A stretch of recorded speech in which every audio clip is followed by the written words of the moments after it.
Hey, what is up guys, and welcome back to the channel. So today's video I am bringing you another money making method, but before we jump in, don't forget to like, comment and subscribe and turn them notifications on. This is just to help support me and keep the channel growing in the right direction. I'm honestly so grateful for your support recently. So since this seems to be like a mainstay of the channel and you guys absolutely love it, don't forget to recommend your own tunes below and I will look into them when I get time. It just kind of, freshens up the grind, and that's what this series is all about. So if you want to buy this car, it's the Subaru BRZ GT300 2021. Came in, I believe, the first, basically drip fed car pack we got, I guess, and it's been pretty much a mainstay in the Group 3 category since. It's fitting very well, should I say.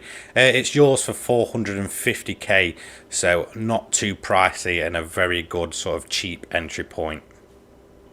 So this is the tune you're going to need. Make sure you've got medium and hard tyres. Your body height adjustments 71/85, anti-roll bar 4 and 5, dampening ratio compression 28 and 32, dampening ratio expansion 41 and 37, natural frequency 3.40 and 3.95, camber 2.5 2.3, 0.10 on the front and 0.20 on the back of the toe angle. Initial torque, pretty straightforward, 10, 27, 31. Make sure you've got the fully customizable racing transmission, set it to 360. Ballast positioning and power restrictor at 50 and 100, no ballast added. Output adjustment 95. Your downforce at the front 500 and 750 at the back. Medium RPM turbo is required and your anti-lag system too strong.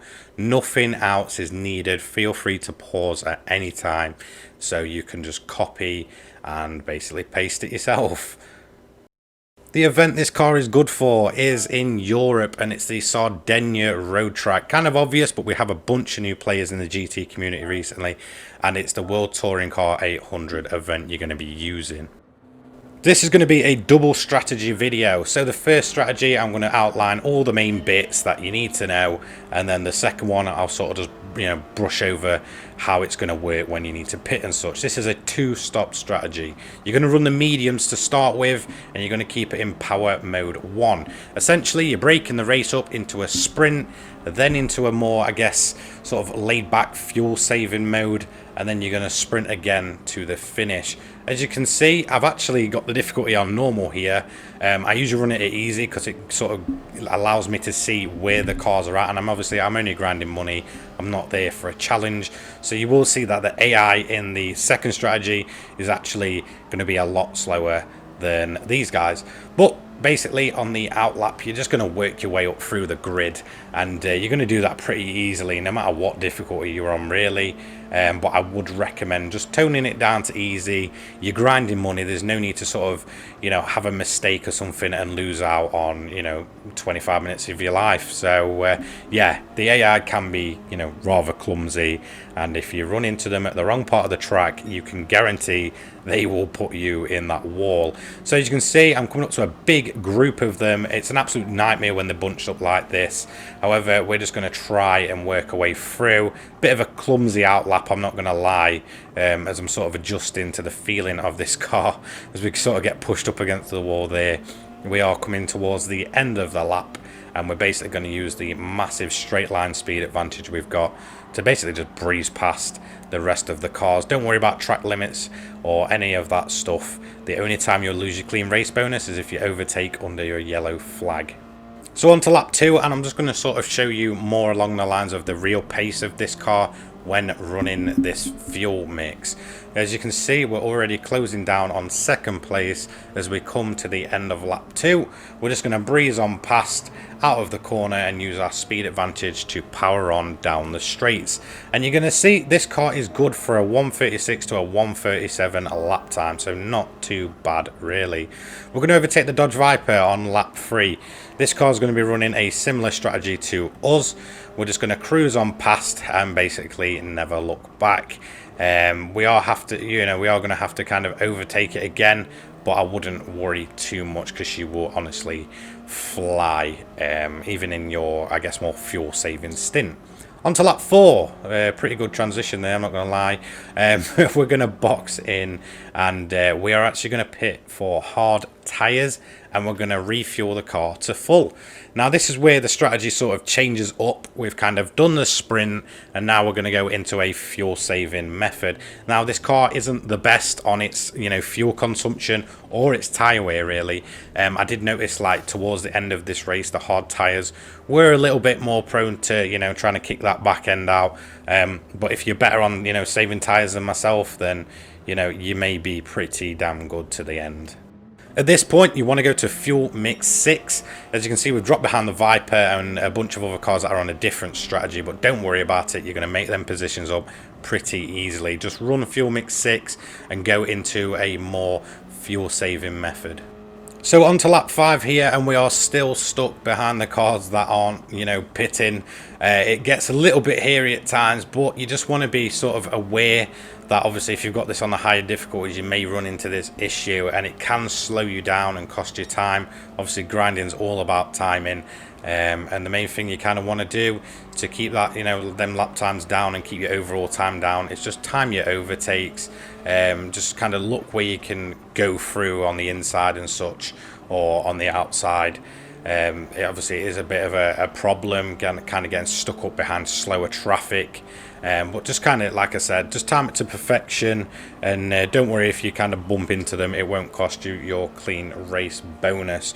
As you can see, a bunch of cars are now going to pit, and we're going to inherit the top 3 spots. On to lap 6, and I believe the 2 cars up ahead are actually the cars that won stop. Correct me if I'm wrong, but I'm pretty sure that's how it works, as we have a Nissan GTR diving into the pits, and we're going to inherit the lead from the Aston Martin, as we are still sitting around about a 1 minute 40 to a 1 minute 41 lap time, even when saving fuel. So not too bad. We're just pretty much going to extend this lead now for the rest of the race.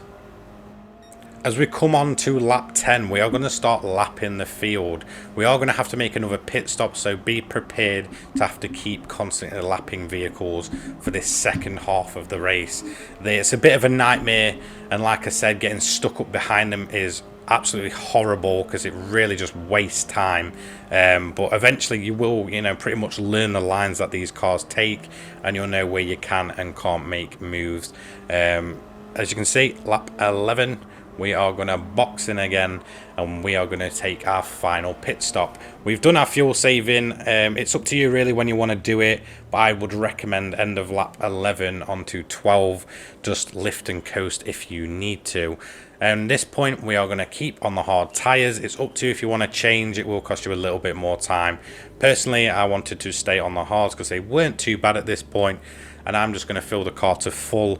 It's up to you if you want to fill the car to the dot, but there is a fuel sort of glitch, I guess, at the minute, where it does kind of change. I didn't notice it changed there, so that may be the right amount, but just to be on the safe side, I do fill it to full. Lap 15, as you can see, we're almost a minute ahead, and like I said, this is just running on the normal difficulty of the game, as we have another car pitting, which I don't think I've ever noticed that before. But like you can see, this car is still good for around about a 1 minute 37, even when you're on the hards and into a more sprint method, I guess. So that is all 3 parts covered of this race: a sprint, a more endurance fuel saving method, and then a sprint again. Just be careful because tyre wear really did kick in for me at this point. It was a little bit of a nightmare, but trust me, you should be able to just get the car to the end. Just take your time if you need to. Obviously it's a longer race, and we're going to come across the line. Finally, a little bit of a slower last lap, but we are going to take first place, no problem. So the car felt very good throughout, and overall we came out with a time of 26 minutes 6.806, a fastest lap time of a 1:36, and you're going to see 727,500 credits in 26 minutes. So not too bad. So let's move on to the second strategy, as we just take in the credits into the bank and get another 4-star roulette ticket. What a shame. So this is a setup you're going to need. You're going to run the racing hards. All of this stays the same, so this is the exact same as before, apart from one little thing. Put on the high RPM turbo for this method. This is to bump up those performance points a little bit, but like I said, the rest is the same as the original setup. So it's a lot more of a difficult strategy to kind of get it to work, but if you don't want to stop 2 times, you can do this in a 1 stop. Like I said though, a little bit more awkward. You're going to go to fuel mix 6 and run the least amount. The AI is actually now bumped down to easy, so I can kind of gauge up where they are, you know, compared to other cars and other methods that I've tried and tested.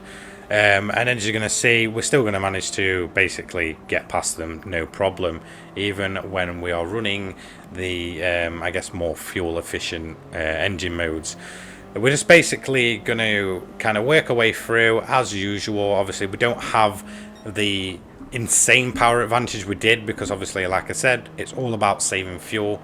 But let me take you through some basic, you know, tips and tricks of how to get this method to work for you. If you push just that bit too much hard, you know, too hard, the car will run out of fuel towards the end, and you will be sat there in trouble.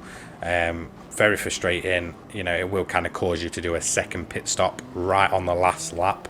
I did have that happen to me. And I did actually make a mistake towards the end of this. I didn't actually capture the end because, again, it's all the same, but I will show you the overall time. Take away about 30 seconds for the stupid accident I had with some traffic. I won't actually show that because, you know, yeah, but we're all human. As you can see, the cars still bunch up even on this difficulty, and it's a bit of a nightmare, and it will kind of cost you fuel if you push that too, you know, a bit too much too hard.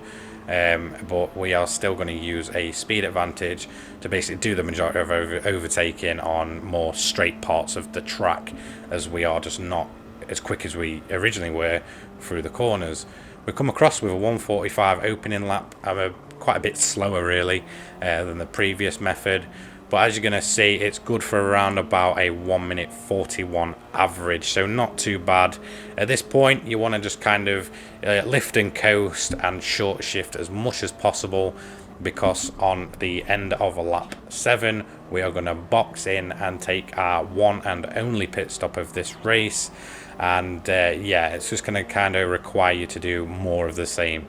So here we go, we're going to box in, end of lap 7. We're pretty much going to run out of fuel at the end there. I actually put another set of hards on just to kind of freshen up the tyres, because the hards don't actually last as long on this car as it does some others. We're then going to fill the car to full, and then for the rest of the race, like I said, all you want to do, lift and coast, short shift, and just keep that fuel mix at 6, and you should have enough fuel to get yourself to the end, and you know, just complete the race on a 1-stop strategy using this car. As you can see, we've fully filled the car and away we go. I don't really need to cover the rest of it, you know what to do. So overall, we did a 26 minutes 59. There's about 30 seconds difference purely because of a accident I had. However, it is good for about 26.5 minutes. Lap times are much slower. Obviously, we're not pitting as much. You can probably get it right down. I'm really unsure of the exact time that accident cost me, but you're going to see that it is possible to do it on a 1-stop strategy. So this car has pretty much been recommended left, right and centre. I know a lot of people run this car at Sardinia and find it very, very good for its, you know, cheap entry point and ability to grind money. But is it really worth it? I'd say yes, personally. I think it's a great car. It has, okay, a little bit weird handling, but once you kind of get used to it, it's very, very good, very, very capable, and actually very, very quick on its 1-lap pace. There's no reason why you shouldn't kind of go for this car. Yes, it's not as fast as something like the Toyota, but it's also, you know, over 2.5 million credits cheaper. So it's a very, very good, cheap entry point to grind some money, and I would recommend jumping on this car when you get the chance. So that's going to be this video for today. Don't forget to like, comment and subscribe, and I'll see you all in the next one. Thanks guys. Peace.